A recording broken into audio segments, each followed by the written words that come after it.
Hi everyone, I am advocate सपना कौशिक और आज हम बात करने वाले हैं कि अगर किसी व्यक्ति की शादी के लिए कंसेंट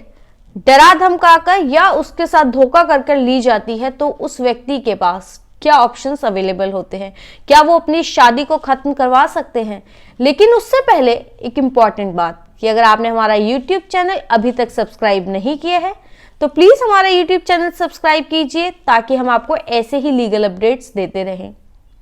शादी करते वक्त कई बार ऐसा होता है कि एक पक्ष दूसरे पक्ष से कुछ बातें छुपा लेता है,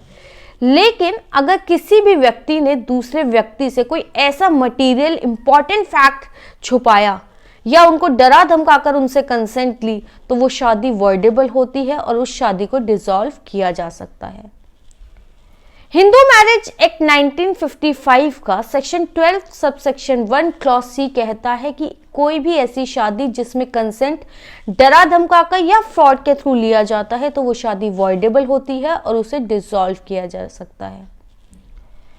इसको समझने के लिए हम बॉम्बे हाई कोर्ट का एक जजमेंट समझते हैं कि उस जजमेंट के क्या कंटेंट्स थे, उसमें क्या हुआ और हाई कोर्ट ने क्या फैसला दिया।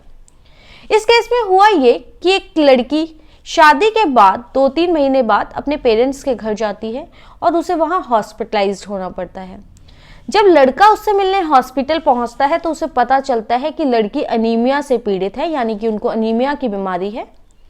जब लड़के को ये बात पता चलती है तो लड़का सेक्शन 12 सबसेक्शन 1 क्लॉज सी के अंदर अपनी शादी को खत्म करवाने के लिए फैमिली कोर्ट में एक पिटीशन फाइल करता है। फैमिली कोर्ट कहती है कि अनीमिया कोई ऐसी बीमारी नहीं है जिसको कंट्रोल नहीं किया जा सकता, ये इनक्योरेबल है लेकिन कंट्रोलेबल है और लड़के की शादीशुदा जिंदगी पर इससे कोई ज्यादा फर्क नहीं पड़ेगा, इसलिए शादी को खत्म नहीं किया जा सकता। लड़का इस फैसले के अगेंस्ट में हाई कोर्ट में अपील करता है। बॉम्बे हाई कोर्ट की डिवीजन बेंच इस मामले को सुनवाई करते हुए कहती है कि हालांकि अनीमिया जैसी बीमारियों को कंट्रोल किया जा सकता है लेकिन ये इनक्योरेबल है और इससे लड़के की शादीशुदा जिंदगी में कुछ ना कुछ फर्क पड़ेगा। ऐसी बीमारियों में अक्सर इंसान को थकान ज्यादा हो जाती है जिसकी वजह से उनकी शादीशुदा जिंदगी पर कुछ ना कुछ फर्क पड़ सकता है। और इससे भी महत्वपूर्ण बात यह है कि कानून ये कहता है कि अगर किसी भी व्यक्ति से उसकी कंसेंट कोई ऐसी बात छुपाकर ली गई है जिससे शायद अगर उसे ये बात पहले पता होती तो वो शादी के लिए अपनी कंसेंट ना देता। जैसे कि अगर उसे शादी करते वक्त पता होता कि लड़की को कोई ऐसी बीमारी है जिससे उसकी शादीशुदा जिंदगी पे फर्क पड़ सकता है तो शायद वो अपनी कंसेंट ना देता और ये शादी ना करता। तो ऐसे केसेस में शादी जो होती है वो वॉइडेबल होती है और अग्रीव्ड पार्टी अपनी शादी खत्म करवा सकता है। हाई कोर्ट ने क्लियरली कहा कि ऐसे किसी मामले में जिसमें कानून का उल्लंघन किया गया हो, जैसे कि शादी करते वक्त फ्री कंसेंट देना एक इम्पॉर्टेंट चीज होती है कि जो शादी के लिए कंसेंट दी गई है वो व्यक्ति ने सारी चीजें सोच समझ कर दी है और फ्री विल से वो शादी कर रहा है, ना उनको डराया धमकाया गया है ना ही उनके साथ कोई फ्रॉड किया गया, वो अपनी मर्जी से ये शादी कर रहे हैं। और इस केस में ऐसा नहीं है, ये फ्री कंसेंट नहीं थी क्योंकि लड़के से एक मटेरियल फैक्ट छुपाया गया कि उस लड़की को कोई ऐसी बीमारी है। तो इस केस में ये शादी वॉइडेबल मैरिज है और इसको खत्म किया जा सकता है।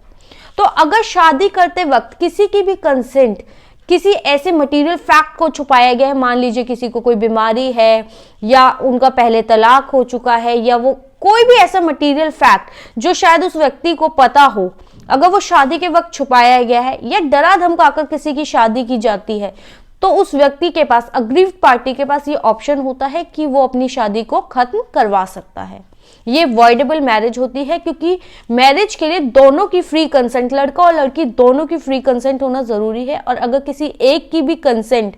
यानी कि उनकी रजामंदी अगर उन्हें डरा धमकाकर या उनसे कोई ऐसी बात छुपाकर की गई है जो कि जानना दूसरे व्यक्ति के लिए बहुत जरूरी है और उन्हें पता होता तो वो शायद ये शादी ना करते। अगर किसी के साथ ऐसा होता है तो ये धोखे की श्रेणी में आता है, इसे फ्रॉड कहा जाता है। जैसे कि इस केस में उस लड़के के साथ फ्रॉड हुआ कि लड़की को बीमारी थी और लड़की ने या उनके परिवार वालों ने लड़के को या उनके गार्जियंस को ये बात नहीं बताई कि उस लड़की को ये बीमारी है, जिसकी वजह से उस लड़के के साथ फ्रॉड हुआ। तो ये शादी वॉइडेबल है और लड़का अगर चाहे तो कोर्ट में सेक्शन 12 सबसेक्शन 1 क्लॉज सी के अंदर ये शादी खत्म करवा सकता है। आपको ये वीडियो कैसा लगा और आप किन और मुद्दों पर वीडियोस चाहते हैं प्लीज कमेंट सेक्शन में बताएं।